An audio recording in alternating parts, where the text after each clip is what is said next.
j'espère que vous allez bien. Aujourd'hui on se retrouve pour un tag.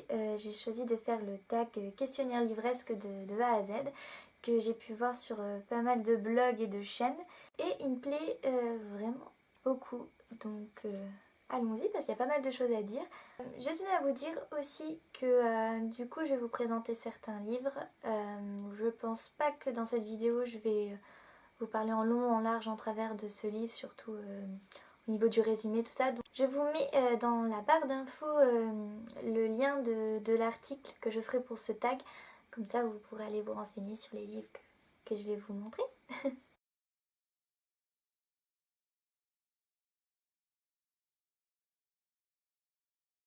Donc on y va, j'ai mon petit cahier offert par Noémie. Merci Noémie si tu passes par là. Voilà à quoi me sert ton cahier. Alors on commence. Première question. A pour auteur, l'auteur dont tu as le plus lu de livres? Je sais pas. Je sais pas si c'est Lemony Snicket avec les désastreuses aventures des orphelins Baudelaire ou est-ce que c'est Stephen King? Je sais pas. Non, je pense que c'est Lemony Snicket. Quand même, je pense. Deuxième question. B pour Best, la meilleure suite de série. Sans hésiter, les désastreuses aventures des orphelins Baudelaire, c'est ouf. C'est dingue. Cette suite... Bon, je vais être honnête avec vous, du premier au 6e tome, c'est à peu près toujours la même ligne d'histoire. Et m'arriver au 7e tome, ça change tout. Il y en a 13, c'est bientôt fini. Enfin, ça fait un bout de temps qu'ils sont sortis, mais je les ai presque finis du coup. Et la tension est à son comble.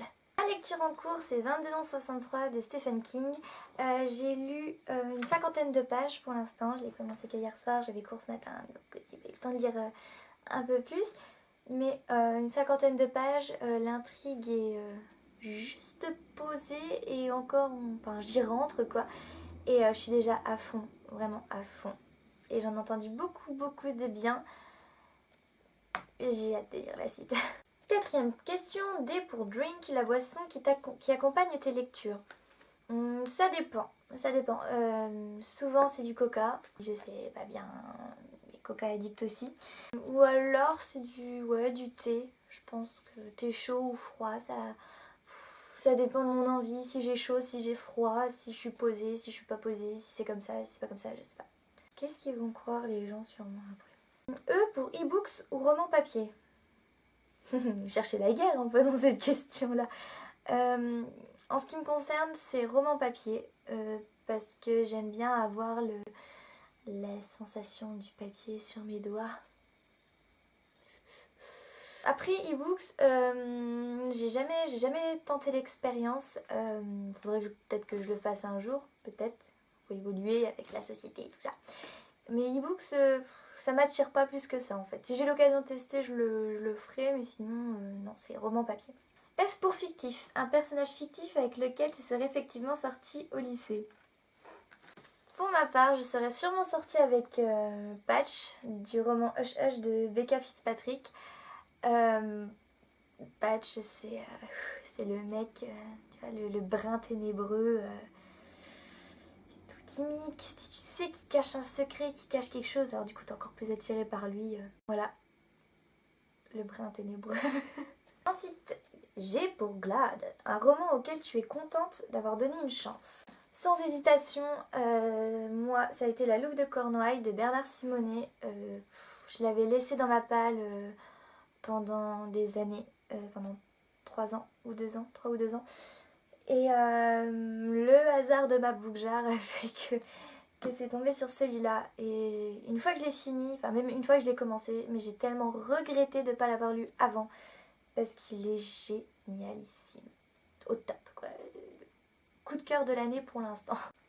H pour Hayden, un roman que tu considères comme un joyau caché. Pour moi, il s'agit de Bienvenue à Gravestone de Eva Ibbotson. C'est un roman qui paye pas de mine comme ça. Ça fait des années que je l'ai, que je l'ai. Et je vous promets qu'il faut que vous le lisiez. C'est mignon. Oui, c'est mignon. Il y a une mariée ensanglantée, c'est tout à fait mignon. Il est super. I pour important, un moment dans ta vie de lectrice. Un moment dans ta vie de lectrice. Quotidiennement ou... Parce que quotidiennement, un moment important, c'est quand je commence un nouveau livre. C'est très important. On ne le dit pas assez souvent, mais je sais pas vous, mais moi, quand je commence un livre, je me sens tout émoustillée, dis donc.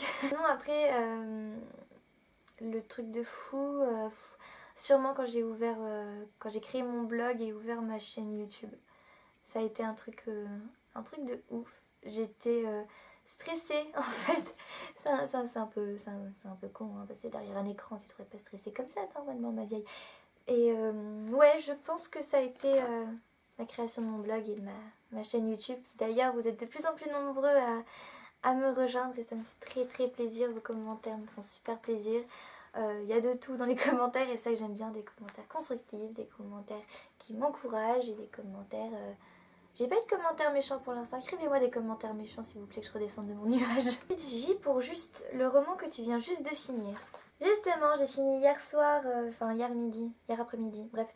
Anno Dracula de Kim Newman. J'ai pas aimé. J'ai pas du tout aimé. Je suis déçue, mais tellement déçue. Je pensais que j'allais pouvoir le mettre dans mes coups de cœur de 2015.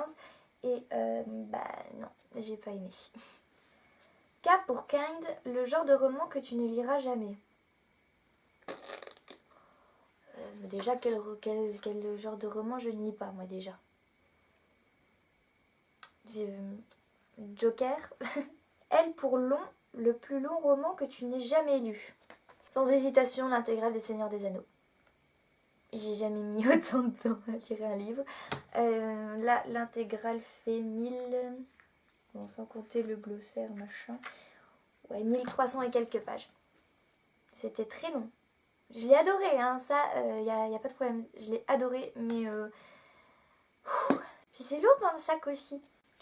M pour Major, le roman qui t'a causé le plus gros book hangover, donc trop plein livresque, impossible de lire après celui-là. En fait, j'ai jamais eu de panne, de grosse panne livresque qui fait que je peux absolument pas reprendre un livre. J'en ai pas, mais par contre, j'ai lu un livre qui m'a...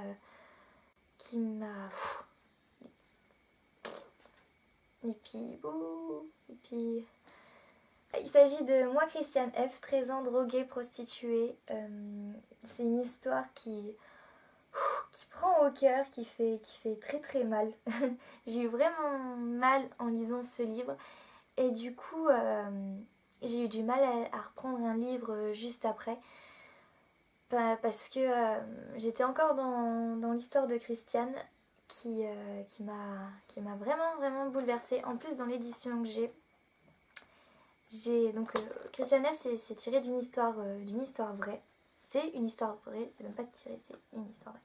Et donc dans mon édition, j'ai des photos des vraies personnes, du coup qu'on parle dans le livre. Voilà, il y a des photos des vraies personnes qui étaient les amis de Christiane et qui sont décédées à cause de la drogue. Et ça fait vraiment mal. Là par exemple, c'est Lutz F. Un des garçons du Sound. Christiane l'admirait parce qu'il ne se piquait que le week-end. Il est mort le 25 janvier 1978. Et ça met un petit coup au moral quand même. Mais très bon livre que je vous recommande aussi d'ailleurs. N pour le nombre de bibliothèques que tu possèdes. Alors j'en ai 2. En fait, parce que j'ai une bibliothèque chez mes parents et j'ai une bibliothèque chez moi. Sauf que chez moi, ici donc, j'ai une toute petite bibliothèque. Et du coup, enfin, même pas une bibliothèque en fait, c'est un petit rangement. Je peux même pas vous montrer parce que c'est tellement le bazar que j'ai un petit peu honte. Du coup, en fait, je balade mes livres entre chez mes parents et chez moi. Donc j'en ai 2. O pour One, un roman que tu as lu plusieurs fois. Encore une fois, il s'agit de Bienvenue à Gravestone que j'ai lu... je compte plus combien de fois je l'ai lu. Il est absolument génial. Je m'en lasse vraiment pas de le lire. Il est frais, il est sombre. Bon, au départ, c'est pour... je crois que c'est pour les enfants. C'est un très bon livre. Je me lasse pas de le lire. P pour préférer, ton endroit préféré pour lire. Ça dépend. souvent c'est le lit, parce que on est tellement bien au lit, bien douillé sous la couette avec un oreiller. Ou alors c'est mon canapé, parce que en général je rentre de cours, je me pose 10 minutes sur mon canapé avant de me remettre à bosser ou à faire le ménage ou à faire tout ce que j'ai à faire, et du coup voilà, c'est le canapé. Q pour quote. Une citation d'un livre que tu as lu qui t'inspire ou qui t'a fait ressentir plein d'émotions. Pour moi, ça a été une citation de La voleuse de livres de Marcus Zusak, et c'est sur la toute première page. Donc voilà, la toute première page. Je vais vous la lire, vous allez voir. Je sais pas si vous aurez envie de le lire du coup, mais je pense que si ça va attiser votre curiosité. Mort et chocolat. D'abord les couleurs, ensuite les humains. C'est comme ça que je vois les choses d'habitude, ou que j'essaie du moins. Un détail, vous allez mourir. En toute bonne foi, j'essaie d'aborder ce sujet avec entrain, même si la plupart des gens ont du mal à me croire malgré mes protestations. Faites-moi confiance. Je peux vraiment être enjouée. Je peux être aimable, affable, agréable, et nous n'en sommes qu'au A. Mais ne me demandez pas d'être gentil, la gentillesse n'a rien à voir avec moi. Bim! Voilà, le livre commence comme ça. Et je lui dis, tu te prends une claque directe dans la tête. C'est fou. Et le livre est aussi bien que la toute première page. Donc il y a, j'ai aux éditions Pocket. Ouais, moi j'ai les éditions Pocket. Donc le livre fait 630 pages. Ouais, 630 pages. Et c'est une claque à chaque page, quoi. C'est impressionnant. C'est impressionnant. C'est dingue. Complètement dingue. Vu le film est génial aussi. R pour regret, un regret de lecteur. Je pense que c'est le même que vous tous. Je pense, c'est de ne pas avoir assez de temps pour lire. Enfin, plus de temps pour lire surtout, parce que entre les cours, les amis, le chéri, la famille, tout ça, j'ai envie de faire plein de choses, et des fois je mets pas le temps que je veux en lecture. C'est compliqué. S pour série, une série que tu as commencé mais pas finie et dont tous les livres sont sortis. Il s'agit de Hush Hush de Becca Fitzpatrick. J'ai lu que le premier tome, et c'était... c'est quand il est sorti, donc il est sorti en 2009. Donc j'ai lu celui-là en 2009, et j'ai pas lu les autres. Donc j'ai acheté la suite, c'est Crescendo. Je crois que c'est Crescendo, celui d'après. Du coup, bon, voilà, je l'ai remis dans ma palle pour le relire, parce que je me souviens plus trop des détails de l'histoire. Donc voilà, c'est Hush. T pour 3 livres préférés de tous les temps. Alors, Le cas Jack Sparrow de Victor Dixon, c'est une lecture... déjà, c'est mon chéri qui a découvert ce livre et cet auteur, du coup, au passage. Et il l'a lu, il m'a dit, lis-le, ça va te plaire, tu vas voir, ça va être énorme. Je dis oui, bon, allez, je le lis. Et ça a été une révélation de dingue. Je suis accrochée à Jack Spark. Je suis fan de l'écriture de Victor Dixon, du coup, je suis devenue très fan de cet auteur. J'ai adoré. Donc là, c'est le premier tome, saison 1, Été mutant. J'ai lu les 4 autres livres, et j'ai adoré. Donc il y a aussi Carrie de Stephen King. Donc, premier livre, oui, je crois que c'est son premier livre. Et j'ai été... j'ai été... Comment vous expliquer cette émotion de fou sur Carrie. Bon, déjà, la plume de Stephen King, vous avez compris que j'adore ça. Et le personnage de Carrie, j'ai eu de la pitié, je l'ai détesté en même temps. Et j'ai aussi eu très peur, très peur. Et La voleuse de livres de Marcus Zusak, j'ai pleuré comme une madeleine. J'ai eu du mal à m'en remettre. Je crois que j'ai lu les 50 dernières pages avec les larmes, avec le mouchoir toujours à tamponner mes larmes pour pouvoir lire la suite. Je l'ai vraiment adoré. Je sais pas exactement ce que... Peut-être parce que le narrateur c'est la mort elle-même. Et du coup, ouais, ça donne une certaine émotion un peu... Bah, c'est complètement horrible que ce soit la mort qui soit le narrateur. Et en même temps... U pour une apologie. Quelque chose dont tu n'éprouves aucun remords d'être fan. Hello Kitty. J'adore Hello Kitty. Ah oui, il y a un grand débat pour savoir si Hello Kitty c'est un chat ou une petite fille déguisée en chat. Je ne sais pas. J'adore Hello Kitty, mes tapis de voiture, c'est Hello Kitty. J'avais une coque sur mon ancien téléphone, c'était la coque Hello Kitty. J'ai des petits bijoux Hello Kitty, enfin aussi Hello Kitty. J'adore Hello Kitty. V pour Very, un roman dont tu attends la sortie avec grande impatience plus que celle des autres. Je pense que c'est le deuxième tome d'Animal de Victor Dixon que j'attends la suite avec impatience parce que le premier tome je l'ai dévoré, pourtant c'est un bon pavé et je l'ai adoré, vraiment adoré. W pour Worst, ta pire habitude livresque. Ma pire habitude livresque, c'est peut-être, je sais pas, de commencer un livre tout de suite après en avoir fini un autre. Je pense que c'est ça ma pire habitude livresque. De toujours avoir un livre en cours de route, en cours de vie, je sais pas. Faut que j'ai toujours un livre. X pour X, commence à compter en haut à gauche de ton étagère et prends le 27e livre. Alors ça je l'ai fait dans la bibliothèque que j'ai chez mes parents et je suis tombée sur ma peau de Gillian Flynn. Gillian, je suis désolée, je sais pas. Ça fait un petit bout de temps que je l'ai dans ma palle, celui-là. J'en ai entendu beaucoup de bien, que ce soit sur cette histoire-là ou sur l'auteur. J'attends impatiemment de tomber dessus, par hasard. Y pour Yor, ton dernier livre acheté. Alors ça c'est marrant parce que ce matin j'ai eu la chance de sortir plus tôt de cours. Et j'avais des petites courses à faire en ville, mais du coup je me suis arrêtée dans une librairie d'occasion. Et du coup je suis tombée sur 50 nuances d'Earl Grey de Fanny Merkin. Et ça fait un petit bout de temps que j'en entends parler en bien. On m'a dit qu'il était très très drôle. En même temps c'est une parodie des 50 nuances de Grey que je n'ai pas lu, mais que pour l'instant j'ai pas envie de les lire. J'ai un problème avec les livres qui font le gros buzz sur le moment.